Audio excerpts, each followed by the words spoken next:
So, we've seen the equations of propagating uncertainty for when you've just got a function of one variable and when you're combining multiple uncertain variables. It's fairly straightforward, but it can get really messy in practice when you've got some complicated equation with multiple uncertain variables. I spent a lot of my PhD doing this calculation to work out telescope exposure times, and I know how messy it can get. You can always break down some complicated thing into its basic steps and work it out step by step, but it's painful. But luckily, there are computer programs that do it for us. So they're just like calculator programs, only they'll calculate with uncertainty. Now the one I normally use is doing this in Python.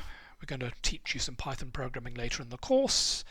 Or you can use Mathematica, which we'll also talk about later in the course, and we'll show you how to do these uncertainty calculations using any of these later in the course. But for the moment, you can use the web page uncertaintycalculator.com, which looks like this. Propagate uncertainty for any expression.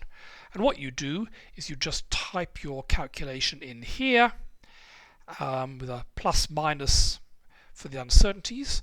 And then it will give you the answer. It does a very nice job, and feel free to use it as much as you like in this course. In some of the labs we'll get you to do the propagation manually just so you've seen how it works, but then you can always check it by this, and later on in the course you can use a website like this or Python or Mathematica whenever you like. We'd like you to have seen manual propagation, but there's no need to actually use it. So a couple of quick notes about how you do this. It's fairly self-explanatory on this website, but things that get people confused sometimes. If you want to type plus or minus the uncertainty, do a plus or minus. So what you might do is if your number is 12 plus or minus 1, you'd open brackets 12 plus sign minus sign 1, close brackets.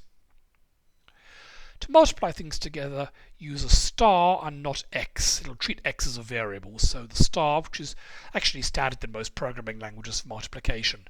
So for example, here we're multiplying together two uncertain numbers, 12.2 plus or minus 0.3 and 2.5 plus or minus 0.1. So you put them both in brackets, use a plus then the minus, and then a star in between to indicate that you're multiplying it.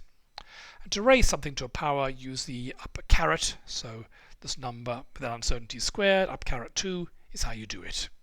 So yes, please use the online calculator. There are other online ones as well. This seems to be the easiest to use those, so we recommend it, but whichever you like, or later on we'll tell you how to do this in programming languages such as Python and Mathematica.